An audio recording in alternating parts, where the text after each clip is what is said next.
Look at your hands right now. Go ahead. Just look at them. See those lines? Those creases?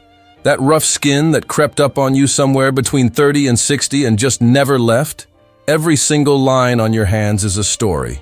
And today, I want to tell you about a woman whose hands built an entire life out of nothing but red dirt and sheer stubborn will. Her name was Dorothy Mae Collins. And if you think this is just a story about a woman who made bricks, you haven't been listening. Yet, by the time Dorothy was 60 years old, she had a small white farmhouse with a peeling front porch in Harlan, Tennessee. She had hands that looked like a roadmap of every hard year she'd ever lived. She had a daughter named Ruth Ann, grown now with a family of her own, and she had one granddaughter, bright-eyed, 10 years old, named Sadie. Most summer evenings, Sadie would sit at Dorothy's feet on that porch and beg for stories. And most evenings, Dorothy would just smile and say, "Maybe tomorrow, baby." But one August evening in 2004, something shifted. Dorothy looked at Sadie's soft little hands resting in her lap. Then she looked down at her own, and for the first time in her life, she decided to tell the whole truth. Every single bit of it. What Sadie heard that night, she carried for the rest of her life. And before this evening is over, you'll understand why. But first, we have to go. All the way back, it's 1964, Harlan, Tennessee. The kind of small town where everybody knows your name, your mama's name, and exactly how much your daddy earns on a Friday. Dorothy Mae Collins is 25 years old. Not wealthy, not even close. Her daddy worked the railroad until his back, gave out when Dorothy was 12. After that, her mama took in laundry for the families up on the hill, the ones with the big porches and the clean hands and the cars that didn't make noise. Dorothy grew up watching her mother's hands get rougher every single year. And somewhere deep inside, she made herself a quiet promise. My hands are going to tell a different story. But at 25, with no money and no connections, and nothing but that promise, she had no idea yet what that story was going to cost her. And then there was a man. There is always a man. His name was Earl Watson. Earl Watson was not what Harlan would have called a catch. No land, no college degree, no silver tongue. What Earl had was a brickyard job. Down off Route 7, on a long flat stretch of red Tennessee clay the workers called the pit, Earl showed up every single morning before the sun was fully awake. Digging, mixing, pressing, firing. People in Harlan looked down on that work. Dirty work. Poor man's work. But when Dorothy looked at Earl Watson, she didn't see a man at the bottom of anything. She saw a man who showed up every single day, rain or blazing heat or bone-cold morning. No excuses, no complaints. Just showed up. And to a woman who had spent her whole life watching carefully whether a man had will or whether he didn't, that meant more than land or money ever could. They married in June of 1964, borrowed flowers. A homemade cake, 32 people in a small church, no photographer, no honeymoon, just two people with nothing in their pockets but that same quiet, stubborn will. And the very next Monday morning, Dorothy Mae Collins. Watson laced up her work boots and walked into the pit right beside her husband. She didn't know it yet. But that red clay earth was about to teach her something no classroom, no church sermon, no mother's advice ever could. Something about pressure, about heat, about what it truly means to build something that lasts. The pit had no romance in it, no soundtrack, no slow motion, no glory, just the sun. And a Tennessee summer sun has absolutely no mercy, sitting heavy on the back of your neck while your hands are wrist-deep in red clay that smells like iron and honest sweat. Dorothy's job was simple, brutal, but simple. Take the raw clay, mix it, press it firm into the wooden mold. No air pockets, no shortcuts. Turn it out careful, stack it, walk back, do it again. 300 bricks a day. Her hands started cracking by the second week. Little splits around the knuckles. Raw skin that stung when the clay got in. By winter, they were bleeding some mornings, before she even laced her boots. Every morning, Earl wrapped them with strips of old flannel before she pulled her work gloves on. He never once said, Maybe you should stay home today. Because he knew her well enough to know she'd have walked out that door anyway. In the spring of 1967, everything changed. Ruth Ann Watson was born on a Tuesday morning in March. 6 pounds, 4 ounces, a full head of dark hair. The loudest cry the delivery nurse said she'd heard all week.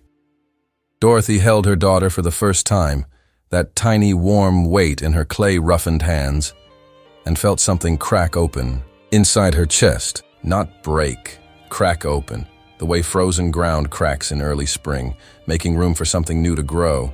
And here is what nobody tells you about having a baby when you're poor. The joy is real, and the fear sits right beside it. Because now there was a little person counting on Dorothy and Earl, whether the clay was good that week or not. There was one evening, Ruth Ann was about 18 months old, that Dorothy told Sadie about the way you tell something you've never spoken out loud before. Careful, slow. She'd come home from a full 10-hour day at the pit, went to the icebox for Ruth Ann's milk, nearly empty, enough for tonight, maybe tomorrow morning. Payday was 4 days away. She stood there with her hand on that icebox door, clay still under her fingernails, back aching, feet burning. And she looked at her daughter sitting on the kitchen floor playing with 2 wooden spoons like they were the finest toys in the world, laughing to herself, not knowing, not worrying, just laughing. Dorothy said, "I stood there, and I made myself a promise, right there in that kitchen. I said, this little girl is never going to go without. I don't care what I have to do. I don't care how early I get up or how late I come home. She will always have enough." She looked at Sadie when she said it. And you know what, baby? She always did. Not because it was easy, because Dorothy Mae Watson got up every single morning and made sure of it. Ruth Ann Watson was the kind of child who watched everything. Quiet, sharp-eyed, took everything in like a sponge takes water. While other little girls were playing make-believe, Ruth Ann was watching her mama. Watching Dorothy get up before the sun. Watching her wrap her hands in flannel strips. Watching her walk out that door every single morning, without fail. Children don't learn from lectures. They learn from watching. And what Ruth Ann Watson was learning, without a single word being spoken, was what a woman looked like when she decided to show up, no matter what. By 1977, the cough had a weight to it, a depth to it. The kind that made Ruth Ann look up from her homework. The kind that made Dorothy lie awake at night, Earl asleep beside her, staring at the ceiling, counting his breaths. She never told Earl she did that. Counted his breaths in the dark. She never told anyone. Until Sadie. Until tonight. The doctor's office smelled like antiseptic and bad news. Dorothy knew it the moment they walked in. Some rooms just feel like that. The doctor opened a folder and said the words that split Dorothy's life clean in two, before and after: black lung, silica damage, decades of clay dust breathing itself permanently into Earl Watson's chest. "Mr. Watson, you cannot work the yard anymore. Not part-time, not light duty, not at all." Dorothy watched something move across Earl's face in that moment that she never forgot. Not anger, not fear. Something quieter and more devastating than both. The look of a man who has just been told that the thing that defined him, the showing up, the clay, the work, the purpose, has just been taken away. She reached over and took his hand, held it so tight, her own knuckles went white. The next, Monday morning, Earl stayed home for the first time in 15 years. Dorothy stood at the front door, his work boots and hers sitting side by side on the mat. She looked back at him sitting in his chair by the window, hands folded in his lap. Watching her, she picked up her boots, laced them up slow, and she walked out that door. From that morning forward, Dorothy Mae Watson was carrying everything: the pit, the bricks, the paycheck, Earl's medicine, Ruth Ann's school clothes, the grocery bill, the roof, all of it, on 2 hands that were already cracked and bleeding before 8 in the morning. People at church would stop her. "Dorothy Watson, you are the strongest woman in this county." She smiled every time. But she told Sadie the truth that August evening. Baby, I hated hearing that. You know why? Sadie shook her head. Because when people call you strong, Dorothy looked out at the fireflies. What they really mean is, I can see you're suffering, and I'm grateful it's you and not me. Strong is what the world calls you. When you're carrying something nobody else wants to pick up, Dorothy carried it. Every day, without one word of complaint. It was a Tuesday evening in October. Dorothy was driving home from the pit, tired down to the marrow of her bones, when she passed Harlan County Elementary School. Construction workers were adding a new wing, and the walls going up, red clay brick. Tennessee red clay brick. She pulled over, found the foreman. "Excuse me, where does this brick come from?" He checked his clipboard without looking up.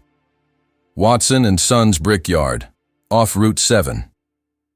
Dorothy stood there, looking at those bricks being laid into the walls of a school where children were going to learn to read, to write their names for the first time, built from the clay that she and Earl had pressed with their own hands.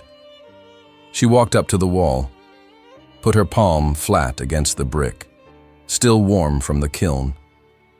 Rough and solid and permanent under her hand, and Dorothy Mae Watson, this tired 44-year-old woman in dirty work clothes, wept, not from sadness, from something she had never felt before and couldn't yet name, something that felt like, I was here, we were here, and something we built with our own hands is going to stand long after both of us are gone. She didn't know yet, standing at that fence, that this moment would come full circle. She would find out soon. There is a kind of love that nobody writes songs about. Nobody puts it in the movies. It looks like setting an alarm for 2 in the morning to give someone their medicine. It looks like learning to sleep so light that you wake the moment the breathing in the next pillow changes. It looks like washing a grown man's hair gently over the kitchen sink because the bathroom is too cold. It looks like pretending you're not scared every single day, so he doesn't have to be scared either. That was Dorothy's love. For 11 years, in the real world, in the hard world, in the world that doesn't make it onto greeting cards. Ruth Ann was 14 the year she started coming home from school and going straight to her daddy's chair. Not to her room, not to the telephone, to Earl's chair. She'd sit beside him and do her homework right there, close enough that he could see her, close enough that she could hear him breathe. Dorothy watched this from the kitchen doorway. This big, quiet teenage girl, sitting beside her sick father, like she was standing guard. Dorothy had never asked her to do that, never suggested it. Ruth Ann just knew. She had learned from the best. There was one evening in July of 1989 that Dorothy would carry inside her chest for the rest of her life. Earl was having a good day. Those were rare by then. He asked her to drive him somewhere. She knew before he said it. Route 7, the pit. She drove slow, pulled up to the edge of the yard just as the evening shift was ending. Tennessee gold. That last 20 minutes before full dark when everything looks lit from inside. Earl rolled his window down, just looked. The molds in their rows, the drying boards, the great kiln standing patient and permanent. After a long time, Earl said, "You think those bricks we made are still out there somewhere, Dorothy?" Said, "Earl, I know they are." He nodded slow. Then he said the thing she would carry like a warm coal for the next 15 years. "Then we didn't just make bricks, did we?" He turned and looked at her. "We made something that's gonna outlast both of us." His hand found hers on the seat between them. "That ain't nothing, Dorothy. That ain't nothing at all." Earl Watson passed away on a Thursday morning in October. At home, in his own bed, Ruth Ann on one side, Dorothy on the other, holding both his hands. His last breath came so quiet, so gentle, like a man who had worked hard his whole life and had finally earned his rest. Dorothy sat beside him for a long time after, just sat there, holding his hands, memorizing them, every line, every old scar, every callus, every mark the pit had left on him. Because she knew she was never going to hold these hands again, and she needed to remember every single inch of them 3 days later. Morning after the funeral, 4:45 a.m., Dorothy's eyes opened in the dark. Same time they had opened every morning for 25 years. She lay there for exactly 2 minutes. Then she got up, made coffee, laced up her boots. Ruth Ann appeared in the kitchen doorway, eyes red. "Mama, what are you doing?" Dorothy picked up her thermos. "Going to work, baby." "Mama, you don't have to. I know." She kissed Ruth Ann on the forehead, picked up her keys. "The clay don't know it's a hard day." She put her hands in the clay, and she worked. Because 25 years at the pit had given Dorothy Mae Watson the one thing most people spend their whole lives searching for: purpose. The kind that holds you upright when grief is pulling at your ankles. The kind that whispers, "You are still here. Your hands still work. Get up." Back on that porch, Sadie hadn't moved a single inch. Her lemonade was warm and completely forgotten. The fireflies were out now, thick and golden, blinking slow across the dark yard like tiny lanterns somebody had scattered in the grass. Sadie looked up at her grandmother, at those lines around her eyes, at those hands resting quiet and still in her lap. And for the first time in her 10 years of life, she was looking at them differently. Not just Grandma's hands. Not just old hands, hands that had pressed 300 bricks a day, hands that had wrapped a dying man's medicine every morning, hands that had touched a warm brick wall and wept. "Grandma," Sadie said softly, "did it get better?" Dorothy was quiet for a long moment. Then, "Baby, that is exactly what I'm about to tell you. Don't move." She went inside. Sadie heard those footsteps moving slow and certain through the house, the way Dorothy always moved, like someone who knew exactly where she was going and was going to get there no matter how long it took. She came back a minute later, holding something in her palm, small, reddish-brown, rough on every surface, a single piece of brick, no bigger than a large bar of soap. One face worn smooth from decades of being held and held again. "What is that?" Dorothy turned it over in her hands the way you turn over something sacred. "This came from the East Wing of Harlan County Elementary School, built in 1983. I pressed this one myself. I remember it because it was the morning after the doctor told Earl he couldn't work anymore. I went into the pit the next day and pressed every single brick like I was trying to put something into them. My fear, my grief, my love for that man, my anger, my determination to keep going anyway. I pressed all of it in, every bit of it." She held the brick out to Sadie. Sadie took it in both hands. It was heavier than she expected, solid, real. "That school is still standing," Dorothy said. "Children are sitting in those classrooms right now, learning to read, writing their names for the first time." Sadie turned the brick over in her hands. Then she looked up. "Grandma, is that why you always cried when we drove past that school?" Dorothy went completely still. "You noticed that?" "Every time," Sadie said softly. "Every single time we drove past it, you got real quiet, like it was saying something back to you." Dorothy let out a long, slow breath. The kind you let out when you've been holding something inside for a very long time, and you are finally setting it down. "There's something else I haven't told you." Sadie waited. "Your mama." Dorothy's voice changed, became softer, fuller. "Your mama, Ruth Ann. She went to that school." Sadie's eyes went wide. She learned to read in those walls. She wrote her name for the first time inside those walls. Her voice caught, just barely, just for 1 second. "The same walls that your grandfather and I built with our own hands." Sadie looked down at the brick, then back up at her grandmother, then back down at the brick, like she was trying to hold a thought too big for her 10-year-old mind, and finding that it fit. It just barely fit, but it fit. "So Mama learned to read. Inside walls you built." Dorothy nodded. "With your hands." with these hands. She held them up, those lined, weathered, beautiful hands, and now I'm sitting here. Sadie looked down at the brick in her small, soft palms, holding a piece of those same walls. And Dorothy felt something move through her chest, so large and so warm that it took her a moment to find the word for it. Complete. That was the word. For the first time in 60 years, she felt complete. She leaned forward. Close. The way you lean when what you're about to say is the thing you've been building toward your whole life. Sadie, baby, look at me. It don't matter what the world thinks of your work.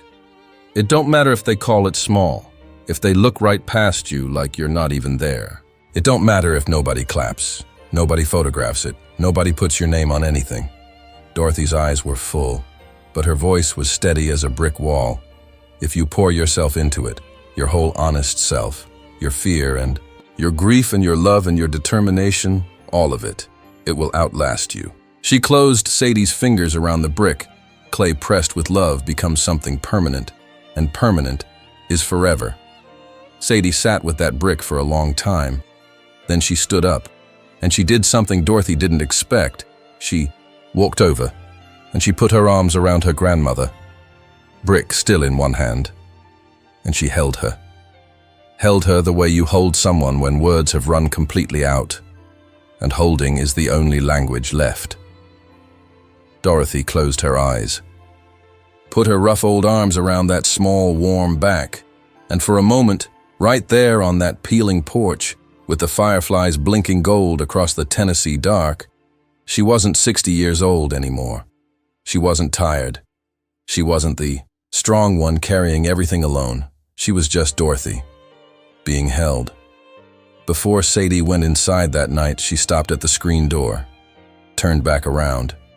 "Grandma, I'm keeping this." She held up the brick. "Forever."